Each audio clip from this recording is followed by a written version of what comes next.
Order! Order! You are an incorrigible delinquent at times. Behave yourself, man!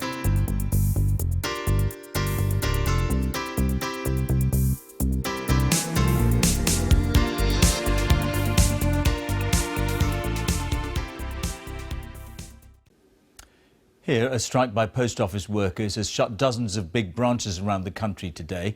Members of the Communication Workers Union joined staff at British Airways and Southern Rail, who've either walked out or are planning to do so in the days before Christmas. The government said the series of strikes leading up to the festive period shows contempt for ordinary people. Our industry correspondent, John Moylan, has more. Postal workers brought a special delivery for the government today. Outside the Department for Business, mailbags containing 70,000 postcards from the public, backing a campaign to fight closures of flagship post offices. Fighting for the future. The dispute has been running for months, but the 5 days of strikes this week represent a major escalation. We're defending postal services across the UK. The very future of high street post offices is under threat. We know the government and the company are lining up to make further announcements in January to close and franchise more of our high street post offices. Well, this dispute has been going on for months, but the timing of the industrial action this week is designed to put maximum pressure on the post office. This is its busiest week for handling parcels and letters. But there doesn't appear to be much Christmas cheer elsewhere either, with a number of unions now calling Christmas strikes.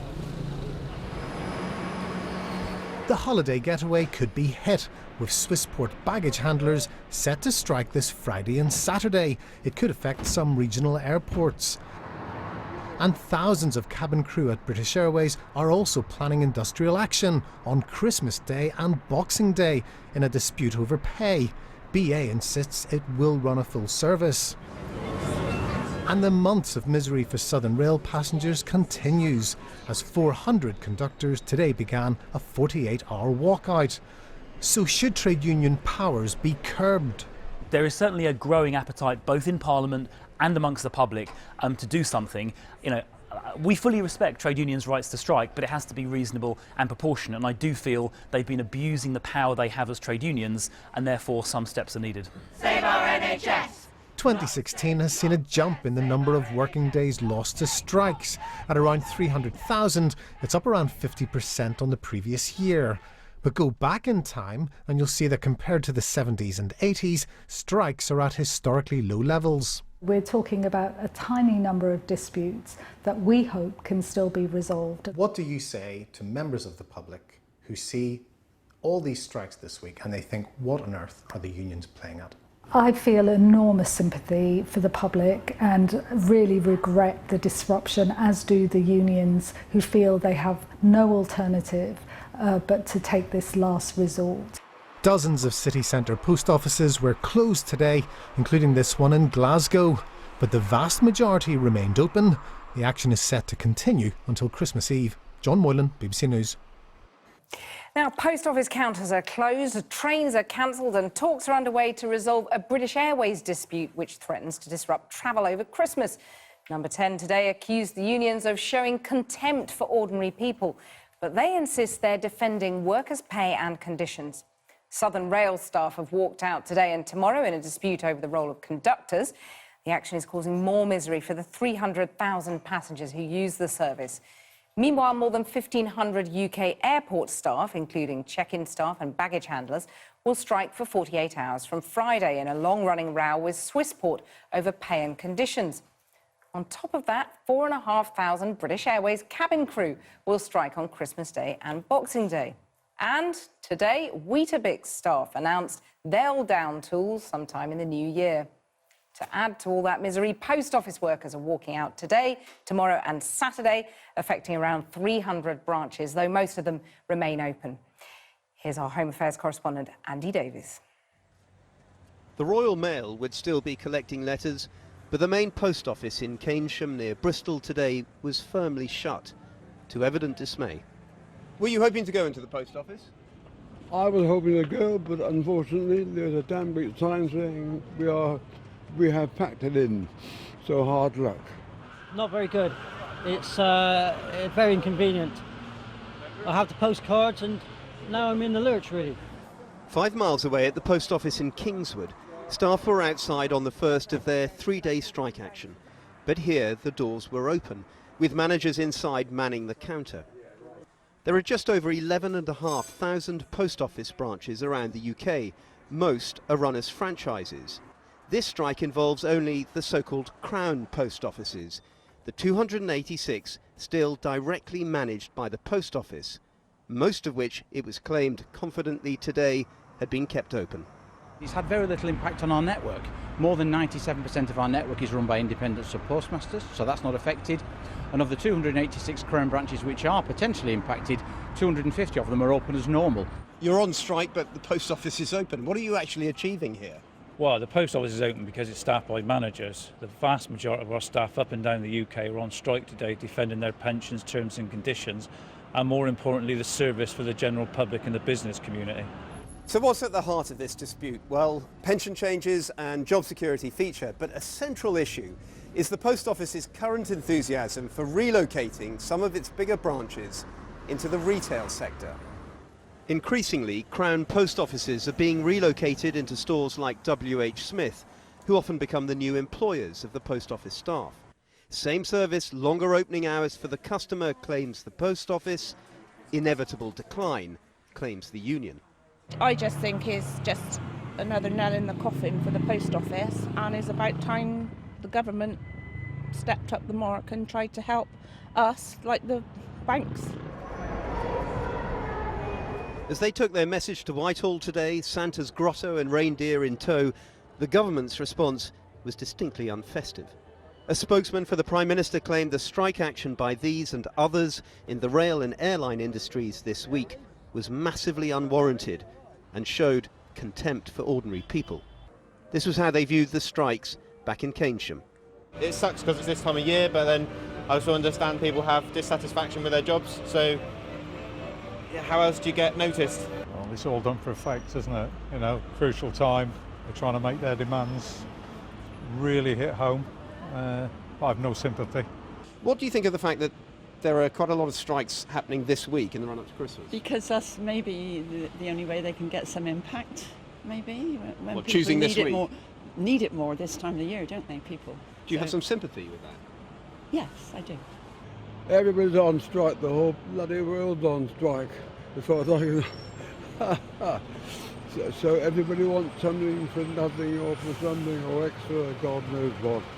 As he despaired, news of yet another impending strike emerged, this time involving workers at the cereal company Weetabix, embroiled in a dispute over new shift patterns.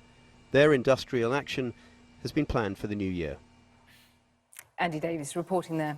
First today, let's talk about the wave of strikes hitting a range of services in the run-up to Christmas. Postal services, railways and airlines are all affected by the industrial action, which could add up to a miserable time for many members of the public. It sparked renewed calls for the government to do more to curb the impact of strikes, following claims that at least some are politically motivated. Around 3,000 staff at hundreds of Crown post offices, the larger branches usually located in high streets, are expected to strike today, tomorrow and on Saturday in a dispute over jobs, pensions and branch closures. UK airports are also set to be hit by a 48-hour strike from December the 23rd, with about 1,500 check-in staff, baggage handlers and cargo crew involved in a row over pay. In a separate dispute, some cabin crew at British Airways have also scheduled walkouts for Christmas Day and Boxing Day. Meanwhile, strikes continue on southern rail services today, with conductors from the RMT union beginning 2 days of stoppages. So how close are we to a Christmas of discontent? Well, the number of working days lost to workplace disputes is up this year. But industrial unrest is still very low by historical standards and only a fraction of the levels seen in the 1970s and 80s. The Conservatives have already introduced the Trade Union Act in May, delivering their manifesto pledge of strike ballots having to achieve a 50% turnout in order for industrial action to go ahead. Ministers also introduced a minimum threshold of at least 40% support for industrial action in important public services like health, education and fire services. But not all of the strikes taking place this month are covered by this additional threshold. Some Conservative MPs, like Chris Philp, are calling on the government to go further and introduce stricter laws on strike action. And there were questions at the weekend about whether some of the strikes were politically motivated after a video emerged of one union leader, the RMT president, Sean Hoyle, saying unions are seeking to bring down the Tory government and replace the capitalist system with a socialist order. Suella Fernandez, do you think these strikes are justified in the run-up to Christmas? I don't. I think the unions are holding a gun to the head of the management and actually the commuters and the people who need to use our postal service. Hundreds of thousands of people are going to be affected severely by these strikes. My constituency in Fareham, I hear from commuters every day who are suffering. They can't get to work, they can't get home to see their families, and they are in the middle of this dispute, which is now unfair and disproportionate. Do you agree with your colleague David Lammy, Meg Hillier, who's chair of the Public Accounts Committee, and has suggested that the unions need a bit of a wake-up call and that actually the impact of this strike action could end up with the unions shooting themselves in the foot? I don't want to make a generalised statement about the unions because actually in each situation you've got something very different. With Southern Rail, frankly, the government should have done something about the nightmare of a company now making huge profits but running a line terribly and obviously now in very disagreeable situation with its staff. BA, it's about a deal that was struck in 2010 and what a percentage now of those who are on our airlines, their terms and conditions, which are not fantastic, I think, by anyone's standards. And the situation with Royal Mail, which is not really about the government, again, is an internal dispute within that company. So are those strikes justified? Well, I don't know the details, I have to say, of the Royal Mail situation. But what about the RMT? Or the ASLEF train drivers, when it comes to Southern Rail, is it justifiable for them to still be on strike? I, like everybody else, am deeply frustrated with Southern Rail. So, in a sense, the mess, I think, sits with the government that really should act. Right, but what about the unions? You haven't said whether... I mean, well, they're having a dispute about who closes the doors. Yes. I understand a third of our rail franchise, the doors are closed by the driver. It feels like, obviously, an incidental dispute, but it's serious to the terms and conditions of the conductors. And surely it is the company. It's down to the company to have actually resolved this strike. And the company that hasn't invested, Southern Rail, and hasn't actually got enough staff to cover these disputes, or even when there are no disputes, they don't have enough staff, it seems, to actually be on the trains. Do you think they don't actually bear any responsibility? The fact is that these strikes are, no jobs are going to be lost, no wages are going to be cut. There is no safety issue. The independent regulator has said there is no safety issue, despite what the unions. But what I was asking about, do you think the company has any responsibility in this? These strikes could end tomorrow if ASLEF and the RMT called them off. That's where the fault lies. It's not the government's fault, and that's where the cause of this problem lies. The whole responsibility is politically motivated and unfair, and it's right. Well, hang on a second. So you don't think the company has any responsibility? You've made then the accusation that it's politically motivated. Isn't it politically motivated, though, David Lammy? We can listen now to the RMT president, Sean Hoyle, and what he said about whether politics is involved. The great newspaper, The Times, they did a spread the other week where they were talking about the left trying to bring the government down. And it had the National Shop Stewards Network, the RMT, other left-wing organisations are coordinating to bring the government down. Shock horror. Guess what? We bloody are. It's hardly an expose, is it? Any trade unionist, any sense, wants to bring down this bloody working class hating Tory government. Well, he couldn't have been clearer, could he, David Lammy? No. I mean, anyone denying that it's politically motivated, it is politically motivated, so says Sean Hoyle. Is he right? There is no surprise that the union of Bob Crow has deep animosity towards a government that has pursued austerity. I don't think it's surprising that his agenda, of course, is to bring down the government. That's the position of the RMT union. Fair on union members to actually use that union to actually pursue an agenda to bring down the government, which may be, I don't think that's news, Joe. That's not news. No, it's not news, but is it right? Is it fair that travellers on these trains are suffering because unions have gone on strike, motivated by the political agenda of their union leaders? I think you've got to distinguish between a stated RMT position, and the RMT is not affiliated to the Labour Party, so that they've always been in a very strong extreme position. Although they back Momentum, and this which backs dispute, Jeremy and in Corbyn. the end, when Suella said it doesn't matter, nothing to do with the government, this is a company that's made 100 million, it's got profits that's gone up by 27, and it is the worst rail franchise in the country. Chris Grayling's playing politics with it. It should be in the control of the mayor. Sadiq wants it, and we find out that he doesn't want to do it because he's a Labour mayor. So what is the government doing about this franchise that's out of control, causing huge chaos to the south and to London? Think of our GDP and how it's affected by Right, well, let Suella answer that. The fact is, there's no reasonable basis for this strike action. Well, unions say that's not the case. Hang on, Suella, but unions say that isn't the case. They say there are safety issues. And we see what their motivation is. Right. It's to bring down the government. But let's it's look not at based on any Southern Rail. fact. Has it been a successful franchise? Southern Rail has, there's been a lot of problems with cancellations, delays and poor service, absolutely. And this is a dispute between the unions and the management. The government can take action, but that takes a long time. We need action now. And the way it can stop now is if the unions call off the strike tomorrow. Have they intervened too late, if Labour condemns this action. It's unsurprising that ASLEF pays £100,000 to the Labour Party, and yet Jeremy Corbyn will not come out and criticise this unacceptable strike action. What did you think of Chris Grayling, the letter that appeared, the letter he wrote to Boris Johnson to say that he wouldn't be happy in 2013 for these suburban rail lines to be given to a Labour mayor, that it was actually politically, again, motivated, to use your words. Ideology came involved over a decision over who should run the suburban rail lines. Listen, this is a dispute between a company and the management and the unions, and the government has assisted to try and ensure a negotiation. As far as I know, those talks are not taking place today, and yet industrial action is proposed. And there's no basis for it. What about Suella Fernandez's point that you could condemn the strike? And actually, if Labour came out, if Jeremy Corbyn came out and condemned the strike action, particularly on Southern Rail, then that would actually help bring it to a close. Joe, she didn't answer your question. Chris Grayling is absolutely being politically motivated. It's clear, crystal clear in the letter. She didn't answer it. In relation to the strike itself, there is a genuine dispute about who should shut the doors when you accept that 2/3 of our trains' doors are shut by conductors. But the bottom line is this franchise is failing and the government have failed to act.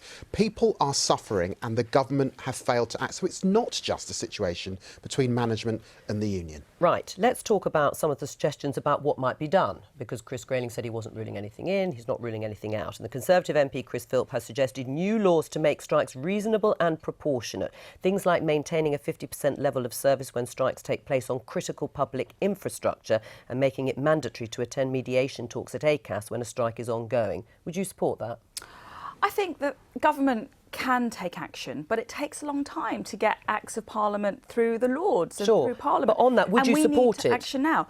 I think you need to look at lots of options, and I think the government needs to consider what is right. I mean, the Trade Unions Act, which has gone through in the last Parliament, was very effective in trying to limit some of the powers of the unions. And the Southern Rail, of course, passed the threshold that was required by the Trade Union Act. So would you like to go further? I think the government needs to take that view, but I think what needs to happen is that the unions need to take responsibility and accept that the effect of their actions is unfair, it's disproportionate and unacceptable. And you want to repeal the Trade Union Act? Yes.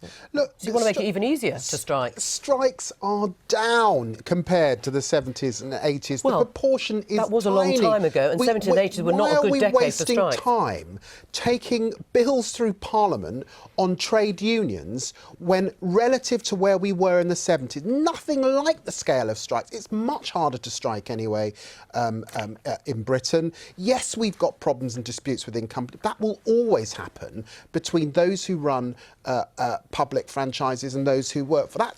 That's part of the grist, isn't it? And we shouldn't just, dismiss strikes as politically motivated when there are genuine issues between the terms that can change within companies. And that's certainly the case with BA. Well, Sean All has right, made it clear we what will his motivations are. We will leave it there.